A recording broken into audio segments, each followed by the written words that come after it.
Welcome back to the channel, guys. So just the other day, about a week ago, I took a look at a pretty sweet PlayStation Classic hacked build that had over 100 games on it, and it was pretty damn sweet.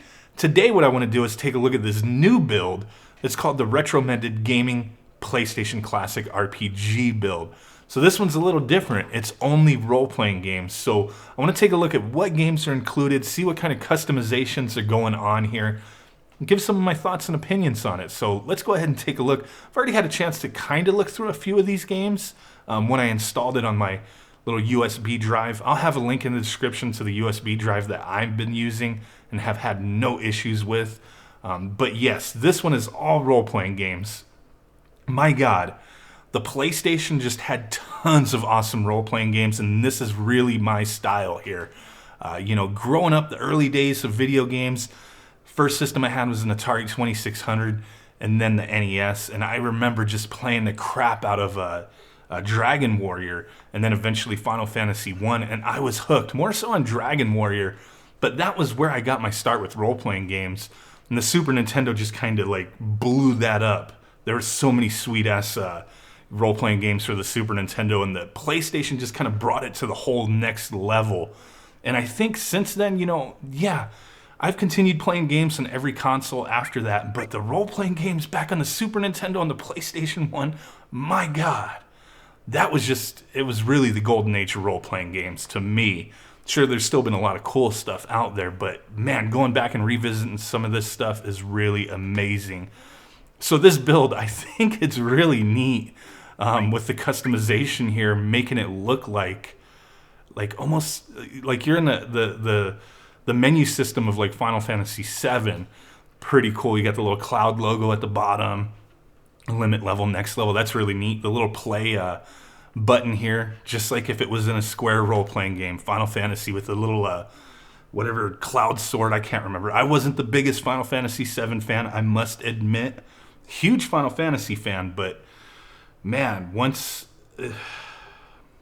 I hate to say this, but it's true.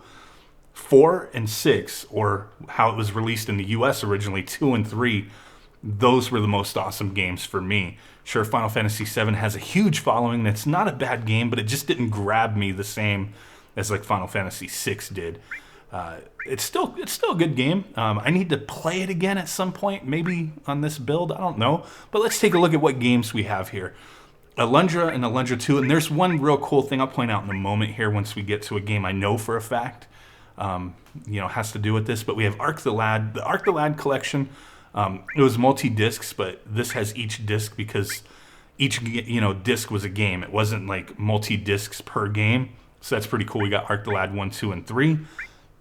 Azure Dreams, I remember playing this and it was like a roguelike.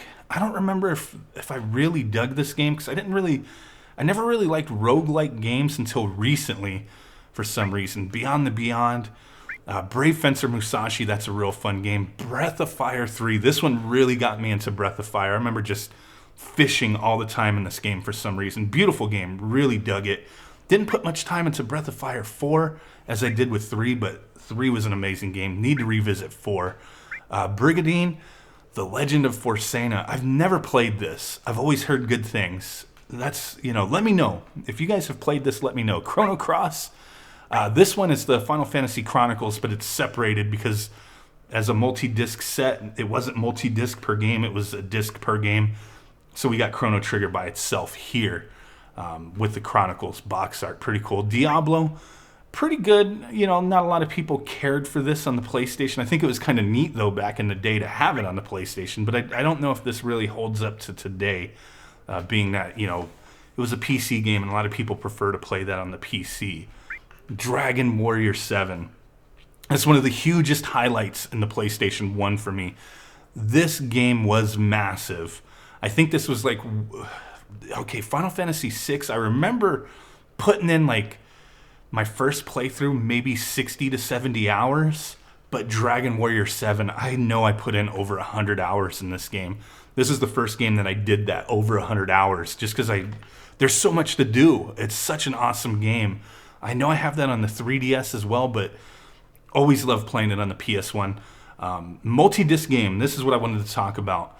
So this is a multi-disc game, but as you see, it's just Dragon Warrior 7 right here. So this is built in with this build, this specific hack has those multi-discs on there. Pretty cool. So once the game prompts you to switch discs, just like the way the PlayStation Classic works in its stock form, it'll ask you to swap discs, and you just do it the same way you would if you were just playing the system stock. So that's really cool. Any of the multi-disc games on here, they work that way. They're just combined. Everything's not really combined, but they're all in the same file. So that way, once it prompts you for disc 2, you can swap discs very easily. Final Fantasy Origins. This one was pretty cool. Remake of Final Fantasy 1 and 2, the original old school NES games. Final Fantasy 2 being an NES game that wasn't released in the US. Really dug Final Fantasy 1 though. Final Fantasy Chronicles, the other half with Final Fantasy 4, one of my all-time favorites. The PlayStation version though is like, yeah, it's got the cinematic stuff added to it. But if you grew up playing the Super Nintendo version in North America and then you go to play this, you're like, holy crap, man. Final Fantasy 2 or 4, whatever you want to call it on the Super Nintendo, I could blast through that game in about 10, 11 hours, maybe 12 hours, somewhere around that. On the PlayStation, though, not even possible. Not for me, maybe for a speedrunner or something. But I remember on Final Fantasy 2, on the SNES, I've played it so many damn times. You know, I would beat the game with my characters all hovering around level 40. This game, this version of the game being like the readapted Japanese release, you can't really do that, or at least I couldn't. I had to level up quite a bit higher to be able to finish the game and defeat Zeramis and all that stuff. So really fun, whole different challenge if you've never played the actual original version of this. When it was released in the US on the Super Nintendo, they thought, hey, these guys they're not gonna be able to handle this, so we need to baby it down a bit. And that is exactly what they did. So if you want a challenge, boom, the PlayStation 1 version is great. Then we got the anthology with Final Fantasy 5 and then 6. This was the first time I ever played 5, unreleased in the US originally, Super Nintendo game, Super Famicom game, so really cool to play that on the PlayStation anyway. Final Fantasy 7, like I said, this 3 discs, all of them are there. Same thing with Final Fantasy 8. That one's 4 discs, right? Yep. Final Fantasy 9, Tactics. Oh my god, I spent so much time playing this game. One of my all-time favorites as well. Front Mission 3, Gauntlet Legends. Is this really a role-playing game? I guess there's some kind of aspect to it, but I remember playing this on the Nintendo 64. Never really played it on the PlayStation. What else do we got? Grandia, pretty sweet game.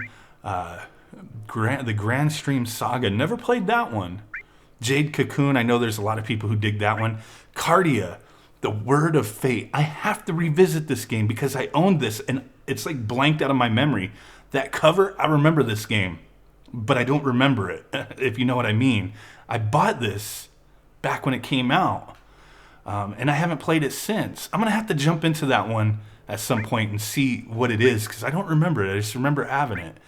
Koldelka, never heard of that one. An SNK game, 4 discs. Whoa, interesting. Never heard of that game. Legend of Dragoon, awesome game. Legend of Legaia, Legend of Mana, Lunar Silver Star Story Complete, and Lunar Eternal Blue Complete. Loved these as well. I do own both of these on actual discs. Silver Star Story just had me hooked with the updated graphics and whatnot from the the Sega CD versions.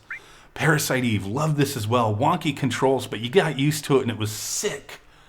Parasite Eve 2, Persona 2, Rhapsody, a musical adventure. I know I've played that. Got to revisit that. Romance of the Three Kingdoms 4, nice. What is that? 4 and then 6. Where's 5? What was 5 released on? I don't know. RPG Maker. I loved this, but I don't know that I would play this on the PlayStation Classic because the fun of this was like making your role-playing games and like sharing them with friends on the memory card. So I don't know how likely I would be to even mess with this. Saga Frontier, loved Saga Frontier to death. Man, awesome game, awesome art style. In my opinion, you don't have to agree with me, but I loved both of the Saga Frontier games on the PlayStation 1. Sayuki Journey to the West, never played it, but I've heard okay things. Shadow Madness, never heard of that one. Star Ocean, the second story, legendary. Suikoden and Suikoden 2, awesome games. Tactics Ogre, awesome. Tales of Destiny 2, Thousand Arms, Threads of Fate. I know I played this, but I don't really remember much of it. The little stories of Dragon Warrior, Tornico, The Last Hope. This one I skipped. Never played it. Vagrant Story, Valkyrie Profile, Vandal Hearts 2, Vanguard Bandits, pretty cool. Warcraft 2. This is another one that, like, I don't know that, it was cool that it was released on the PlayStation, but I don't know how many people, really could get into that, being it, playing better on a PC anyway. Wild Arms 2, Xenogears, legendary game, and then we're back to Alundra. So really sweet list of games here. They do work, and they work well. Pretty cool stuff to see these games. My thought, I'm going to go ahead and just open up Cardia. I'm not even sure what game this is. But my thought with this build is yes, I really love the role-playing games on the PlayStation 1. But there's so much more on the system as well. And I didn't love every role-playing game on the system, obviously. But between this build and the other build, I almost want to just combine the two and get the best of the both worlds. That way I'm not swapping USB thumb drives or whatever. Just have that one, because I'm using a 64 gig, and I believe this build is only 32 gigs. So I still got a lot of room to add to it. So I might reconfigure everything and combine both builds and just have the ultimate build that I want. I'm really digging this. I'm really digging all this crazy stuff that's going on out there. If you guys are looking for hacking, modding help, that kind of stuff, specifically with like the PlayStation Classic and other devices, join my Facebook group. A lot of cool people there, a lot of cool people helping each other out, putting things together, figuring out how it works. A lot of help there, guys. So definitely recommend joining my group, as long as you're down to, be in an atmosphere where people aren't talking crap to each other. Everybody's just cool and legit. It's a very nice atmosphere, so welcome to join. We're really digging this. I'm still not even remembering this game. Let's just jump into it and see if I can see some of the art of the game, because, yeah, I just wanted to highlight what was on this build, but might as well just try to jump into this game. Oh, man, we got a long story. The card which can create anything. I don't remember this, man. Cardia fire lights up the dark. Cardia winds flow through the sea. Okay, I can't skip none of this, man.